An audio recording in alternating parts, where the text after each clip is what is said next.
BN25. Some of you might not know instead that there are techniques, for doing feature weighting, which are specific to supervised environments. Okay, so because the very idea is that, say, IDF is a function that tries to assess the document independent value of a given term. Okay, so to extract the value of a given term from a given collection. Okay, but in a sense, in a supervised learning environment, we can do much better. Okay, so functions like chi-square or information gain, the same kind of functions we use for feature selection, encode much better. They don't simply evaluate the contribution of a term to the learning task abstractly, but also they evaluate it in a class-dependent way, because we can extract these values from the training data. We have the labels. Okay, so we might sort of understand information gain or chi-square as a sort of a supervised version of IDF, okay, so which tends to bring in much better accuracy, So if I guess that I will probably skip the part of classifier training, or simply say that in text classification, essentially, you can try to use any kind of supervised learning algorithm, or any kind of such algorithm has been tried or applied for text classification.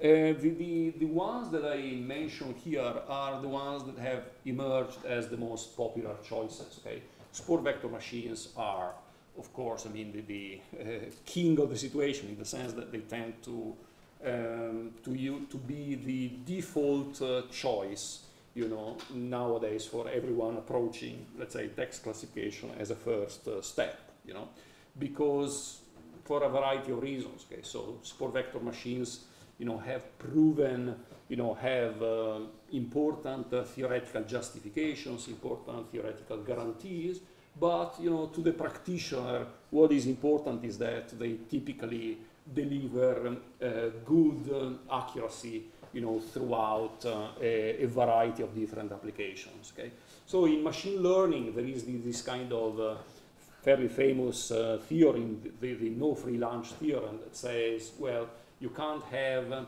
so there exists and there will never exist a learning algorithm that outperforms, all other algorithms on all data sets. So there is no free lunch. But what we might say is that, well, there is no free lunch, but there is a cheap lunch, probably. And the cheap lunch is sport vector machines, because they tend to work well throughout a variety of situations. They tend to be pretty resilient, robust to high dimensionalities. In a sense, they tend to be the default choice for many people who approach text classification for the first time. Other equally good choices are boosted decision stumps, random forests, while other traditional learning algorithms, such as, say, decision trees or decision rules, tend to have fallen out of favor because of computational cost issues, some because of the difficulty of, the lack of scalability to very high dimensionalities. And of course, when you want to, let's say, approach text classification, when you want to pick a package, a supervised learning package, it is very important that the package is one that caters for the very high dimensionality, which is typical of text classification, and caters for the sparse nature of the representations involved. So I will skip the part on learning that I had prepared, because I think that my time for the first part is a bit running over. Any of you is welcome to come and talk to me after after my lecture, in order to discuss topics I might have skipped. Okay, so we have seen essentially that to approach text classification is really to approach two distinct problems. Okay, so picking a representation for text, picking a supervised learning algorithm. where, I mean, I would suggest that picking the representation for text is even slightly more important nowadays than speaking, than the second part. Especially because we have found very satisfactory, pretty satisfactory solutions for the second problem, but for the first problem there is probably a lot to do. So, I want also to touch on the problem of how to evaluate a classifier. Okay, so in general, I mean, when we want to evaluate a classifier, we have to take into account at least two important problems: efficiency and effectiveness. Okay, I would say at least because there is a third aspect. Can you imagine what is the third aspect that we might want to address?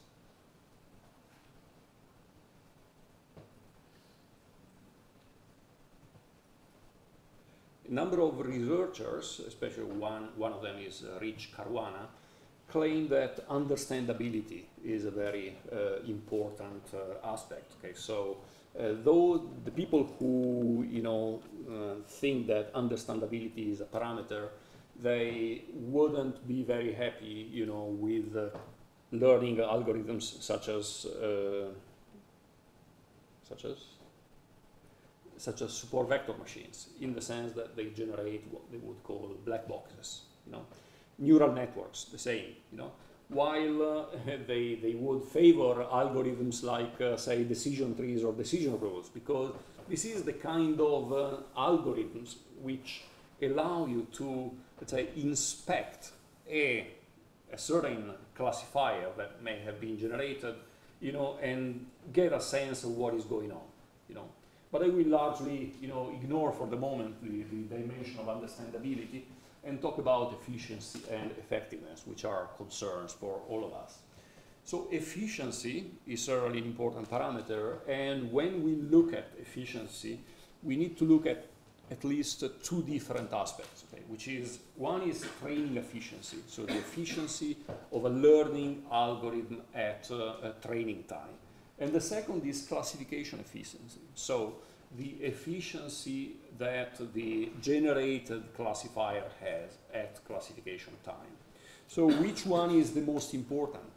It is usually the case that people consider classification time efficiency more important than training time efficiency, for the reason that training is something you do once, and while classification might be something that you do on real time while the user is waiting. Okay, so the efficiency at classification time is considered more important. Also, an additional reason is that when you have a well-tuned classifier, you might want to use the classifier on enormous amounts of data, or with tight time constraints, especially when you want to use the classifier, say, in some critical phase of a search engine, like when you do query intent classification or the like, So training efficiency normally refers to not just the part in training, in training proper classifier, but also the time that you devote to performing feature selection, parameter optimization, etc. And the parameter optimization part might be especially heavy. While let's say when you write a classification paper, not just text classification, it is good practice to report both training costs and classification costs. Yes, question? Wouldn't an additional dimension be the requirements for training set size? So some classifiers might need many more training samples than others, or isn't that? This is not. This is something that gets collapsed into testing accuracy, because for a given, so when you test classification effectiveness, you test, what kind of accuracy a classifier delivers with a certain amount of data, So that's essentially the same criterion as effectiveness. So, I mean, from a careful experimentation with effectiveness, you can figure out, you know, how many, I mean, especially if you compare different learning devices, you might figure out how many training documents your system requires on a certain classification task in order to deliver a certain accuracy. So it's another way of looking at effectiveness. You know. So effectiveness, as usually, refers to how frequently classification decisions are correct, and as in all tasks, you know, in information retrieval, the main pillar of effectiveness testing is the evaluation measure that we want to use. And again, evaluation measures depend very much on the kind of task that you are approaching. Are you approaching binary? Are you approaching the single label multi-class, multi-label multi-class, or ordinal? Are you approaching hard classification, or are you approaching soft? Okay, so starting from binary classification, I mean, the most important, okay, so the most time-honored measure, you know, is F1. Okay, so F1, you might have encountered it, it's the harmonic mean of precision and recall, and comes down to computing this formula on a classical, you know, contingency table. F1 has some problems. I will not have the time to discuss them here, but you're welcome to come and talk to me if you want to find out. You know, I'm going to present a paper about the problems of F1 in a few weeks at the ICTIR conference.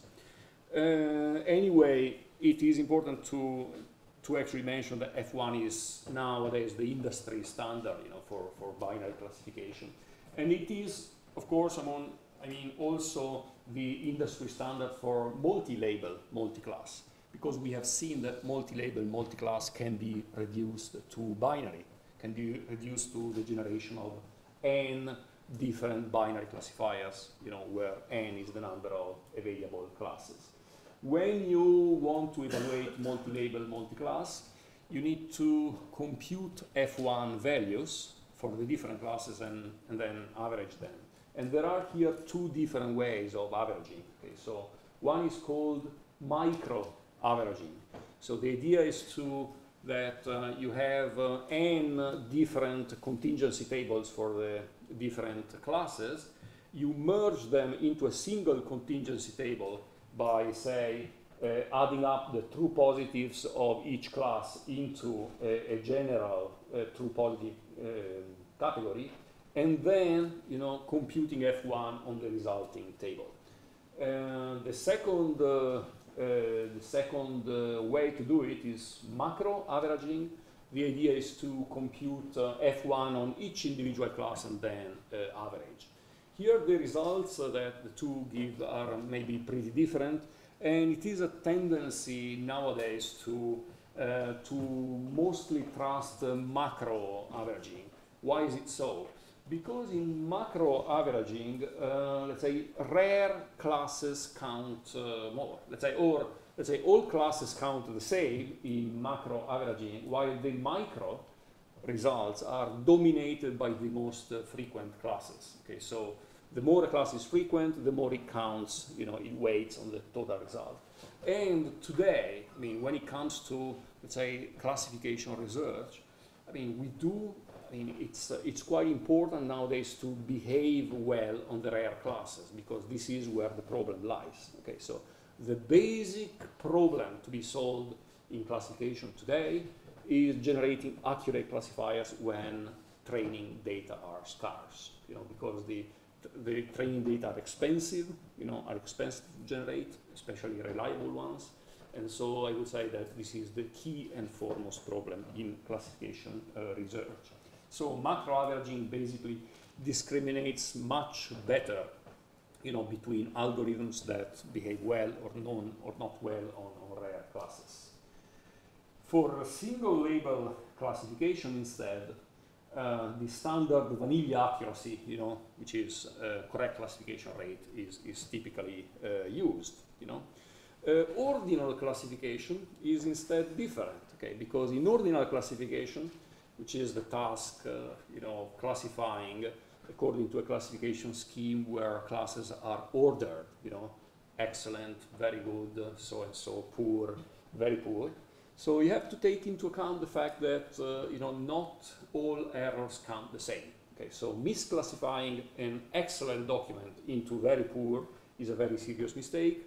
Misclassifying an excellent document into positive is not a serious mistake. So mistakes count differently.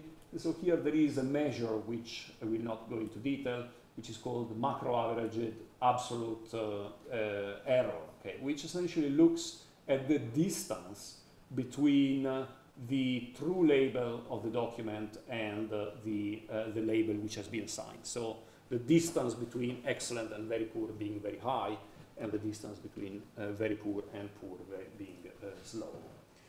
So all these measures that I have talked about up to now are measures for hard classification. If you want to do soft classification, as when you take one document and you want to rank the categories in terms of how well they fit to a certain document, then you typically use measures which are borrowed from ad hoc retrieval, because ad hoc retrieval, is where ranking is quite important. So typically, say, mean reciprocal ranking may be used when you do soft single label multi-class. Okay, so it means you have to assign just one class. Okay, so there is just one class which is correct, and you need to figure out at which place in the ranking it has gone. Okay, so I mean the basic takeaway lesson here is each classification task, or the small galaxy of classification tasks, needs its own evaluation measure in order to be properly assessed. So we'll skip this part. I want to, as has been done in previous lectures, I want to actually mention a few further topics, or some of which might be classified as advanced topics. Okay, so up to now, I mean, there is not much research into text classification per se as we have seen it. Okay, so especially after spore vector machines and AdaBoost came, I mean, these have pretty much killed the field. So there is quite, you would see quite few papers nowadays trying to say, I'm trying to solve the basic text classification problem. But text classification research has, spread out in a number of directions, many of which have to do with the fact of trying to get reasonable accuracy from situations where you have few training data. Okay. So one topic which I have not mentioned, which has its own literature, is hierarchical classification. So that's classification when the classification scheme is not flat, okay, but has a hierarchical nature, is a taxonomy. And here you can leverage the fact that, say, one class has, that one class may have different children, so that the training data for a class are also inherent with the training data for the parent, and therefore, you may generate classifiers which are a bit like pachinko machines. Hypertext classification or structured text classification is also has its own literature. It has to do with the fact that some of the documents that we might want to classify are hypertextual. They have links, and so you might. So if you know the label of the document that our document links to, so this might be good evidence towards. I mean, these might be additional features that you might want to leverage. Structured text classification has to do with the fact that some of the texts you might want to classify are structured. Say, scientific papers have titles, abstracts, introductions, and conclusions. And you might want to leverage on the fact that different types of information can be found in different fields. Cost-sensitive classification also is an important topic. This has to do with situations where making a false positive is different than making a false negative. Okay, so spam filtering is such a case, because when you say, when you have a legitimate message, maybe an important one, and you misclassify it as spam, that's a serious mistake, which is much more serious than in the opposite case, in which you misclassify a spam message as legitimate. Active learning, another important area, it's essentially the task of generating systems that suggest or recommend to the human annotator which documents to annotate for, generating more training data. And this has to do with the fact that different documents may have different levels of utility, or different, may have different amounts of information for the classifier when retrained. Semi-supervised classification is also an active area of research. This has to do with trying to learn a classifier not just from training data, but also, leveraging the vast amounts of unlabeled data that are around. Okay, so let me a bit rush. I want to mention the last two of these tasks because they are extremely novel. Okay, so there are low-hanging fruits here to pick. So one is the semi-automated text classification. So here is the idea is that here we focus on a specific test set, situations in which we train a classifier because the goal is a specific test set that we want to classify. We know that the classification accuracy will not be enough, and we know that human assessors will need to go through at least a few of these documents. Okay? And the goal is to optimize the work, the cost effectiveness of the work of these human assessors. So this is, let's say, a task which has seen very little work in the last 3 or 4 years, okay, but which is, I think, going to be more important. And another important task, which I've worked on a bit, is text quantification. So the idea is that in classification, in a number of contexts, the reason why you want to classify is not the individual attention to each item, but you want to estimate, say, the proportions. The proportion in an unlabeled set of documents that belongs to a certain class. Say, when you want to do sentiment classification of tweets, what you want to, you don't care, I mean, if a certain person has tweeted something positive on the iPhone 6. I mean, Apple cares to figure out how many people have tweeted positively about the iPhone 6. What is the proportion among the people who have tweeted about the iPhone 6, which are positive and which are proportion are negative. So if you focus on proportions, I mean, you can figure out better classifiers or better algorithms for doing what is called quantification, which essentially means estimating proportions. So this might be the moment to ask questions, if there are questions, before moving to sentiment analysis. Yes? How is the semi-automated, if you go to the previous slide, so the semi-automated text classification, isn't it related to active learning as well? Or is there a clear distinction? It is very similar. It is very similar in the sense that in, let's say, both in active learning and semi-automatic classification, you would have the system would come up with a ranking of the documents which have been automatically classified with the goal of telling the human annotator, please start from the top of the ranking, okay, because that's the most useful, I mean, the most informative way for you to proceed. The key difference is that in active learning, the goal is to providing documents, annotated documents that are going to be useful for retraining. While in semi-automated text classification, the goal is to annotate documents that are likely to improve the overall accuracy of the test set.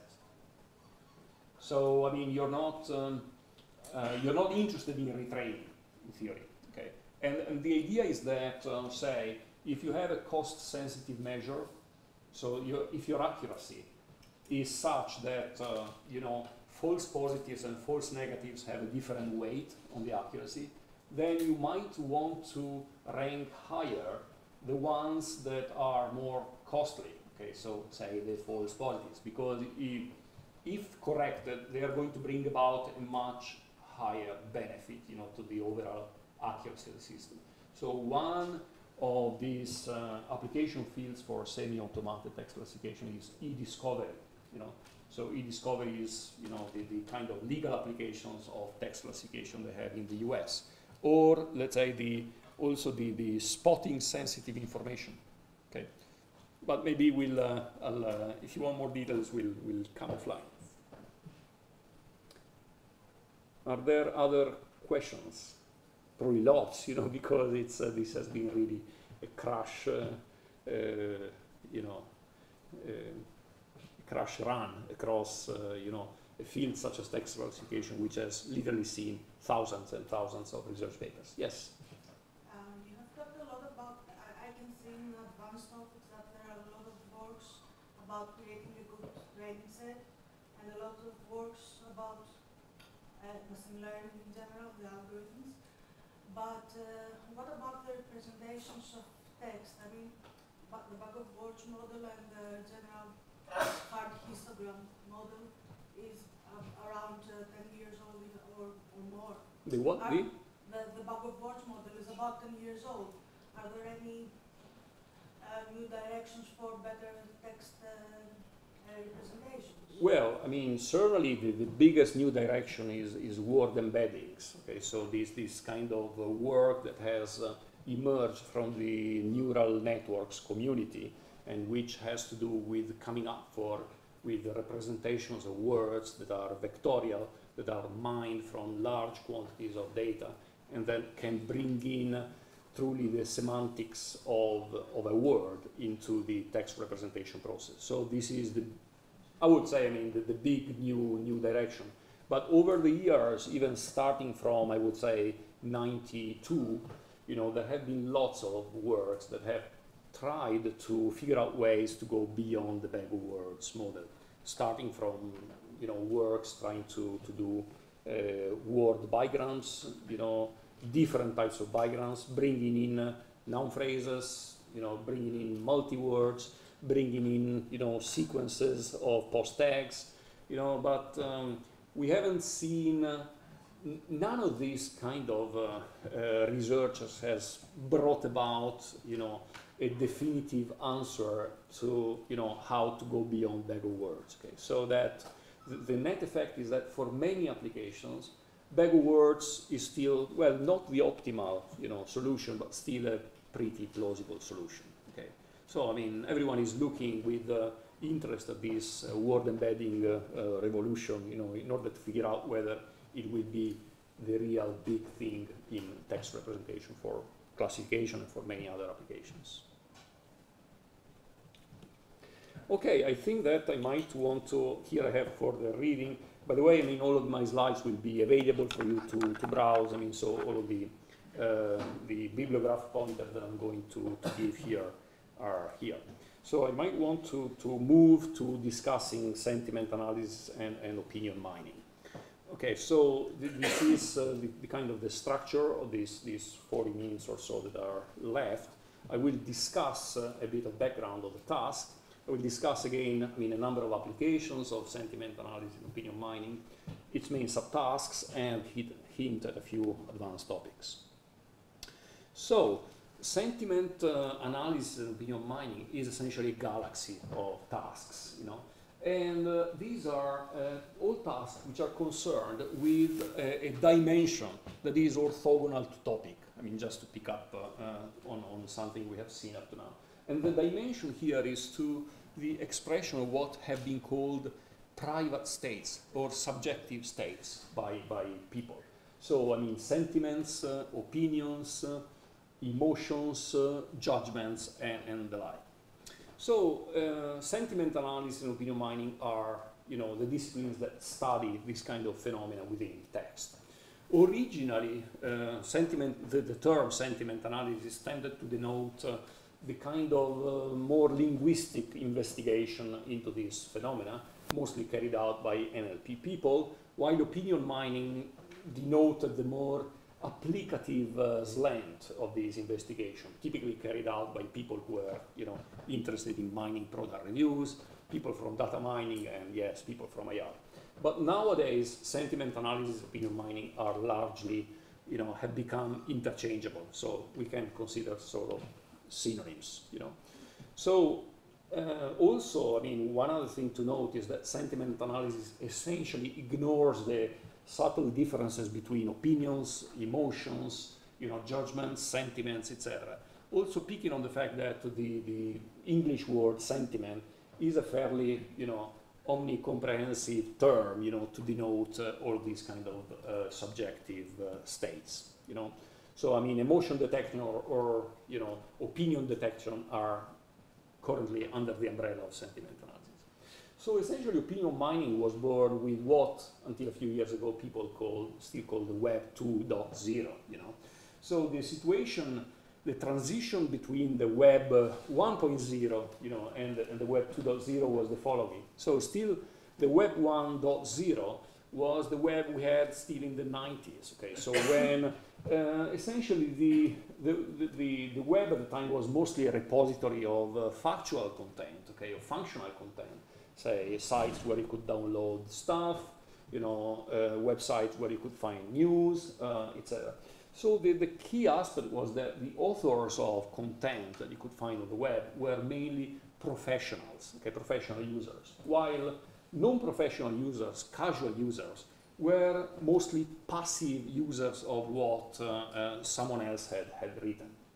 And at the time, in the 90s, sentiment analysis was still a very esoteric field. Okay? So you could probably count 5 papers in the entire literature, world literature, in the 90s, or up to year 2000 that had to do with the notions having to do with sentiment analysis.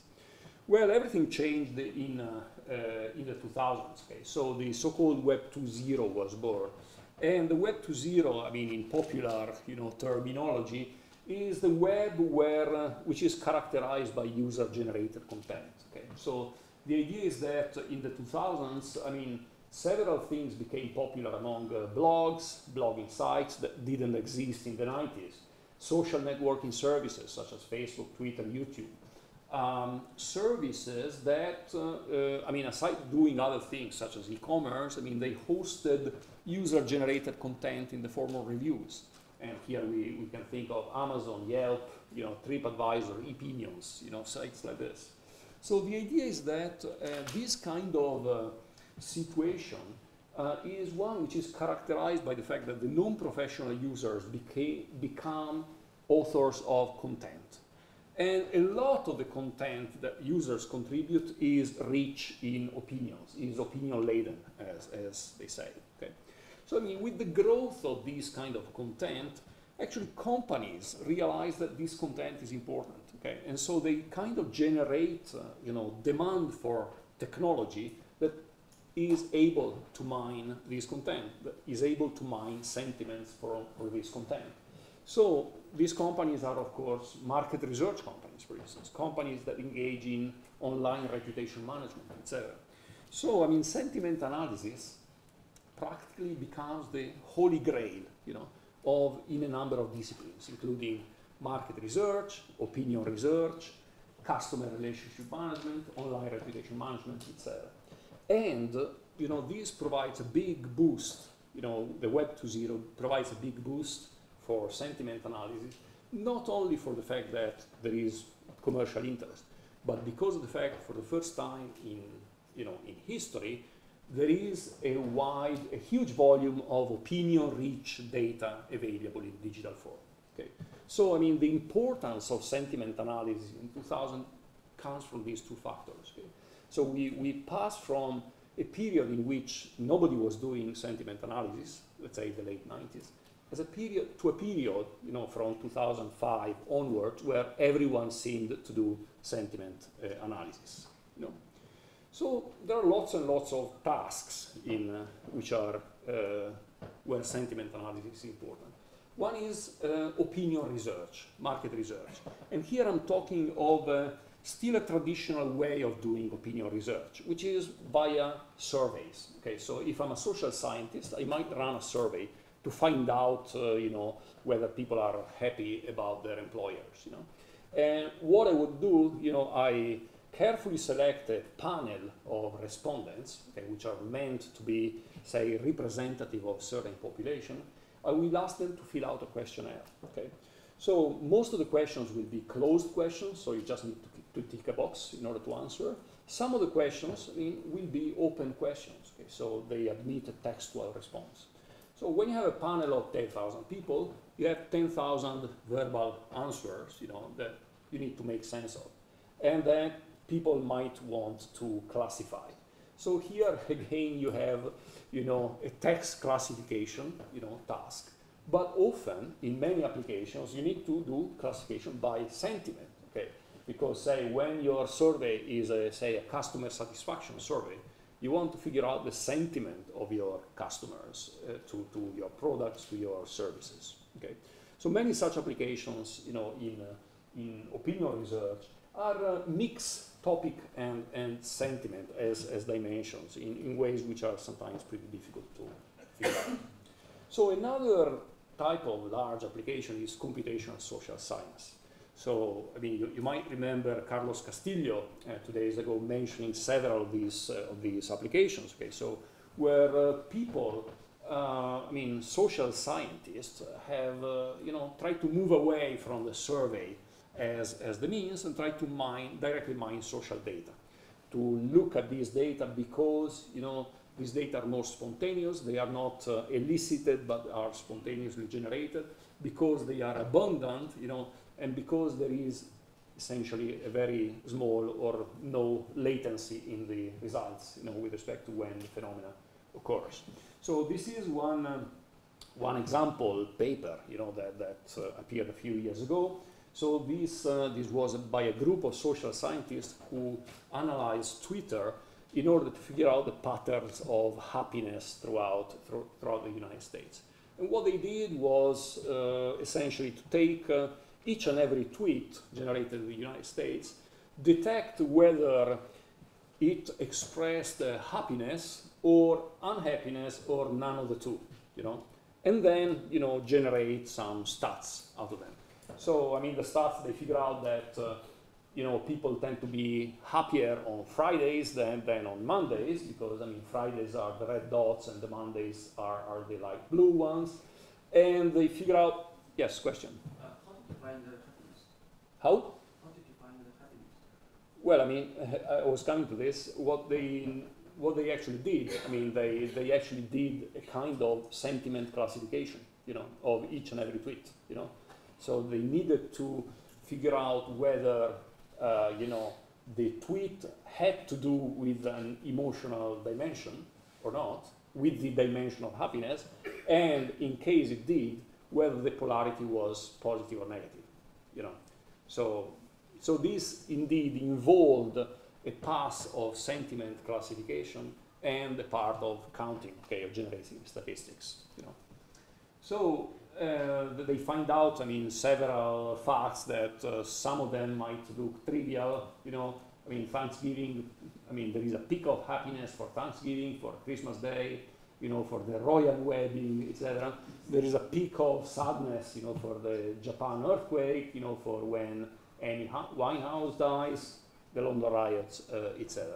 So here, I mean, I don't know this particular research in detail.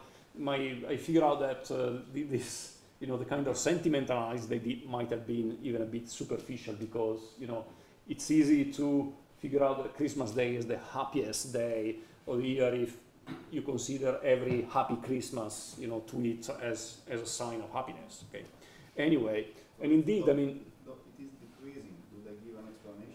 Yes. One interesting fact is that the general pattern is decreasing, and my interpretation is that the economic crisis had started in 2008, was still kicking in, you know, but. You know, who knows? I mean, this is matter for the social scientists, not for us. Yes? Yeah, one thing that's also kind of peculiar about the data set, I guess it depends on how they did it, is that Bin Laden killed is all the way on the bottom, which...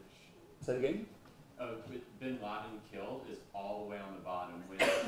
Yeah. I don't think people were too sad this about that, really, of course, I mean, this calls into question the quality of the sentiment classification you do, you know. Because, I mean, you can, if you do a very, you know, superficial kind of sentiment classification, as we will see, I mean, you can simply, you know, look at a tweet whether, you know, words with a negative slant outnumber the words with a positive slant. But that's not, you know, good sentiment classification. But you know, I mean, you have to take these kind of results with a grain of salt, but this is the kind of, you know, research that people in computational social science do. And I kind of imagine that this research, which was carried out in the late 2000s, you know, can now be carried out, I mean, in a much better way because our technology for sentiment classification is better, you know. Anyway, yes, I mean, my point, the point is that, you know, sometimes when you look at computational social scientists, you have to take these kind of results with a grain of salt because, say, I mean, this was the work that Gilad Mishne, you know, did a few years before, you know, with similar, again, I mean, using sentiment analysis, you know, and he found out instead that Christmas, which we have seen here to be the most joyous day, you know, for the United States, is also a peak of depression, okay? Because, I mean, when you are alone, you know, and you know that others are happy, then you get even more depressed, you know. But anyway, I mean, so this was just to mention that sentiment analysis is really big in the social science, in the computational social science environment. So Carlos Castillo also touched on this, on the fact that you know, social media analysis carried out by people doing market research, and he indeed touched on this problem I was going to show. I mean, so people in market research mine social network data in order to find opinions, in order to get a sense about products. Here we are looking at a system that tries to estimate future box office revenues for movies by looking at data from social media, from blogs, from tweets, etc., etc. Carlos also reminded us that indeed, I mean, there are better predictors here, you know. So I mean, you might simply check at what a movie has grossed in the first week rather than looking at social data. But you know, this is just an example of what people do, you know, with sentiment analysis and social media in the market research field, you know. So another popular, you know, another example is the use of sentiment analysis in the political science. Again, in order carried out by mining social media data. This is one, you know, one of the typical kind of plots you find in every news portal when elections get near. Okay, so I mean, this kind of plots show you, you know, if in this case, I mean, it showed this was related to the latest political elections in Italy. And this was a plot of positive mentions that the main 6 candidates for the political elections got in social media. And you can see, you know, I mean, if you're a social scientist and you like these kind of things, I mean, you will notice let's say, interesting facts, such as the fact that, say, when Berlusconi, who is a fairly well-known politician in Italy, you know, actually mentioned that on you know, February 2, mentioned that he would cancel, you know, real estate tax if elected. He got, you know, a peak of negative mentions because no one believed that was reasonable, you know. Yes? So the people who use Twitter are a biased group of people, and can we actually predict the overall election results based on a small sample of the whole population?